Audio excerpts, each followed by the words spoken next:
வணக்கம் நண்பர்களே. தஞ்சாவூர் மாவட்டத்துக்கு பக்கத்துல ஒரு சின்ன கிராமம். அந்த கிராமத்துல ஒரு மயான கொட்டா இருக்குது, அதாவது சுடுகாடு. கரெக்டா நைட்டு 12 மணி வாக்குல அந்த சுடுகாட்டுல ஒரு பணத்தோட குழிக்கு மேல ஒருத்தன் உக்காந்துக்கிட்டு பீடி குடிச்சிக்கிட்டு இருக்கான். அவன் பேரு பேச்சியப்பன். அவன் வேற யாரும் இல்ல, அந்த சமாதியில வர்ற பணத்தை புதைக்கிறது, எரிக்கிறது, வெட்டியான். அவனுக்கு இதுதான் வேலை.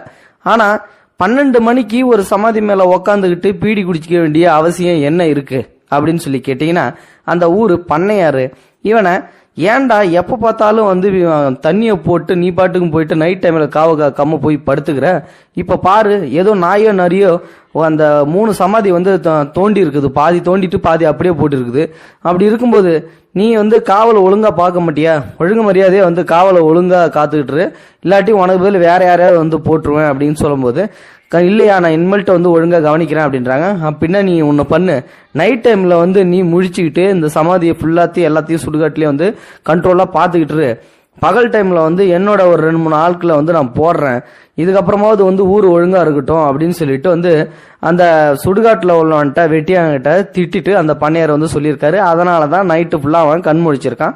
இப்போ ஒரு சமாதி மேல உக்காந்துட்டு அவன் பீடி அடிச்சுட்டு இருக்கான். நைட்டு 12 மணி வாக்குல நல்லா இருட்டுன சத்தம், குறுன்னு சத்தம் கேக்குது. அப்படியே டக்கு டக்கு அப்படின்னு சொல்லிட்டு ஒரு சத்தம் அந்த சமாதி மேல இருந்து வருது. என்னடா அப்படின்னு சொல்லிட்டு பார்த்தனா, அது அப்படியே ஏஞ்சி அவன் கிட்ட நெருங்குது. அவன் கிட்ட நெருங்கின உடனே அவன் அப்படியே தடவி கொடுக்குறான். அது என்ன பாத்தீங்கன்னா, கருவா அப்படின்ற அந்த நாயோட பேரு. அவனுடைய காவலாளி போல. இந்த காவலாளி நாய்கிட்ட என்ன சொல்றான் அப்படின்னா, இதுக்கப்புறம் என்னால தூங்காம இருக்க முடியாது, பண்ணையார் சொன்னதுக்காக நான் 12 மணி வரையும் முழிச்சிருக்கேன்.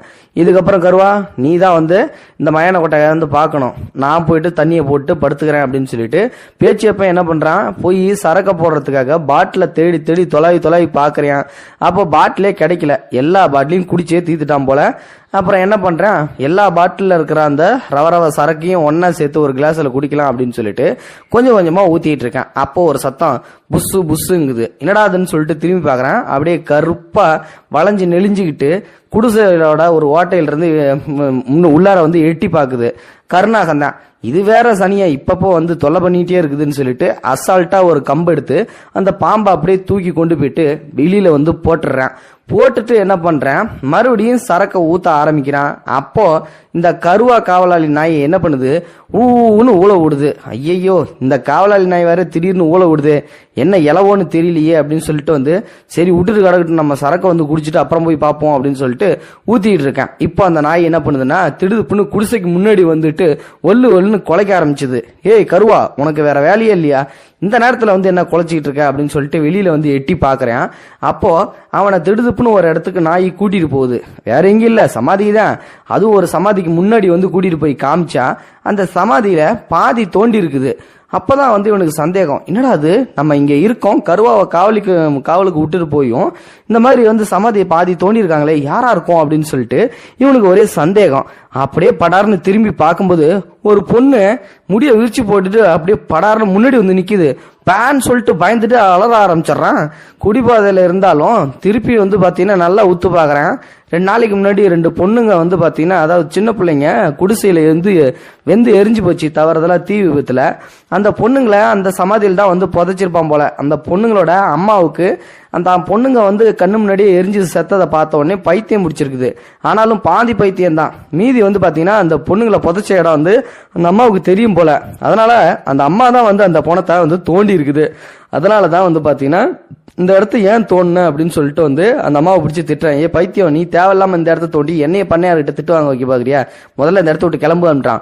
நீ தானே என்னோட பொண்ணுங்களை இந்த இடத்துல புதைச்ச அப்படின்னு. ஆமா, நான் தான் உன்னை புதைச்சேன், நான் தான் உன்னை அன்னைக்கு வீட்டுல கொண்டு போய் விட்டேன், மறுபடியும் இன்னைக்கு உன்னை கொண்டு போய் விடுறேன் வா அப்படின்னு சொல்லிட்டு அந்த பொண்ணை கொண்டு போயிட்டு வீட்டுல விட்டுறான். திருப்பி வரும்போது ஒயின் ஷாப் வழியா வரேன். ஒயின் ஷாப் ஓப்பன்ல இருந்தா போய் கட்டிங் போடலாமே அப்படின்னு சொல்லிட்டு கதவை போய் தட்டுறேன். அவனுங்க தூக்கத்தை இறங்கிட்டாங்க போல. இந்த இளவு எடுத்தனுங்க வேற இந்த நேரத்துல சாத்தி வச்சுட்டானுங்க, கடையை திறந்து வச்சானுன்னா காசை வாரி அல்லலாம்ல இவனுங்க வேற அப்படின்னு சொல்லிட்டு அவனுங்களை திட்டிட்டு திருப்பி நம்ம ஆளு என்ன பண்றேன் அப்படின்னா, இங்க வரான். சுடுகாட்டுக்கு வந்த உடனே பாக்குறேன், அங்க ஒரு 3 குழி அரை இதுல தோண்டி கிடக்குது. இவன் வர்றத பார்த்த உடனே வந்து பாத்தீங்கன்னா அந்த தோன்றின ஆட்கள் எல்லாமே ஓடி போயிட்டாங்க போல.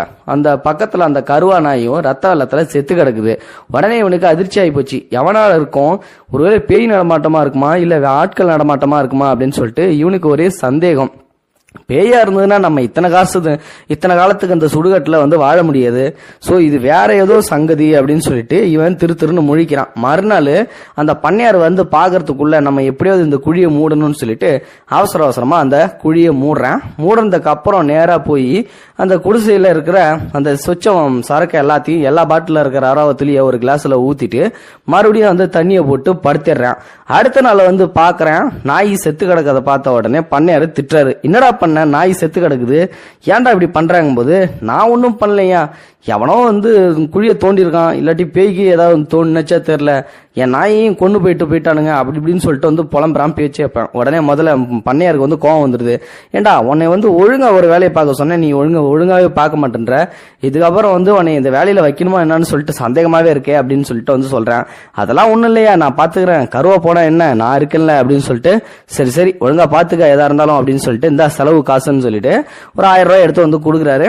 இவனும் வாங்கி பாக்கெட்ல ஜோப்பு போட்டுக்கிட்டு டெய்லி ஒரு கட்டிங் போடலாம் அப்படின்னு சொல்லிட்டு முடிவு பண்ணிட்டு ஆக மொத்தமா சரக்கு பாட்டில மறுபடியும் வாங்கிட்டு வந்து குடிசை உள்ள வச்சிடறான். இப்போ வழக்கம் போல என்ன பண்றான் அப்படின்னா, இந்த சரக்கு எல்லாத்தையும் போடுறதுக்காக அப்படியே வந்து ஒரு பெட்டி உள்ள அடுக்கி வச்சுட்டு ஒரு சரக்கு மட்டும் எடுத்துட்டு ராவாவே வச்சு நாட்டுறான். பாதி சரக்கு குடிச்சிட்டு போதையில போய் படுக்கலாம் அப்படின்னு சொல்லிட்டு போனேன்.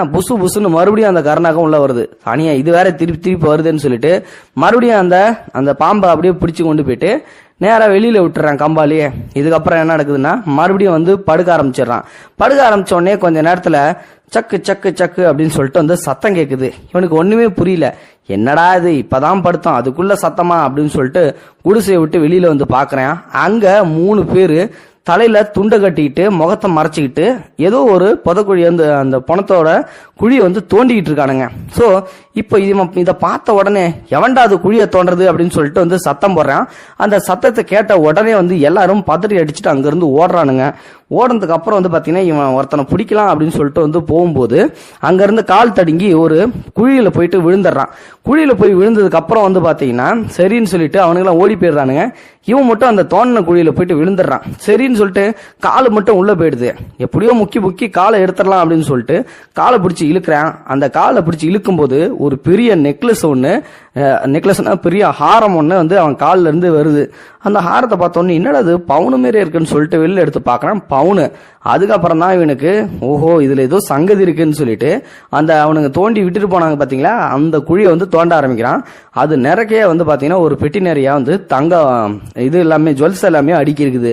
என்னடா அது இவ்வளவு ஜுவல்ஸ் அடுக்கி இருக்குது, ஒருவேளை இதுக்காக தான் வந்து தோண்டானுங்களா, என்ன சங்கதி ஒண்ணுமே புரியலையே அப்படின்னு சொல்லிட்டு அடுத்த நாள் என்ன பண்றேன், அந்த தங்கத்துல 3 குழியிலே இருந்த அந்த எல்லா குழியும் வந்து தோன்றேன். அதுல உள்ள தங்கம் எல்லாத்தையும் சேர்த்தா 1 மூட்டை கணக்கு வந்து தங்கம் வருது.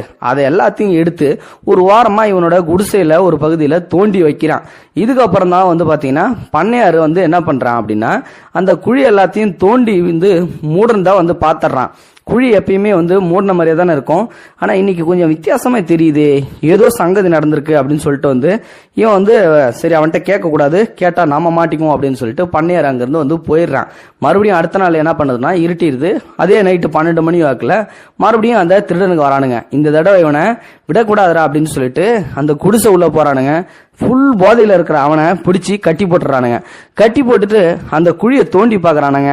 அதுல ஒரு தங்கம் கூட இல்ல. எங்கடா போச்சு தங்கம் அப்படின்னு சொல்லிட்டு இவனுங்க எல்லாரும் திருன்னு முழிக்கிறானுங்க. அதுக்கப்புறமா வந்து பாத்தீங்கன்னா ஒருவேளை இவன் தான் நேற்றுக்கு எடுத்துருப்பானோ அப்படின்னு சொல்லிட்டு அவனை பிடிச்சி தண்ணியை ஊத்தி நல்லா தெளிய வைக்கிறானுங்க. தெளிஞ்சதுக்கு அப்புறம் அவனை பிடிச்சி விசாரிக்கும் போது அவன் தான் அந்த தங்கத்தை எடுத்திருக்கான் அப்படின்ற விஷயம் தெரிய வருது.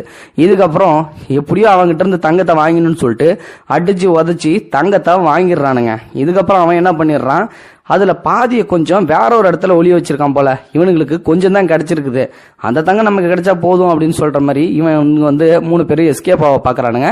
அந்த நேரம் கரெக்டா பண்ணையார் உள்ள வந்துடுறாரு. நான் சந்தேகப்பட்டது சரியா போச்சு.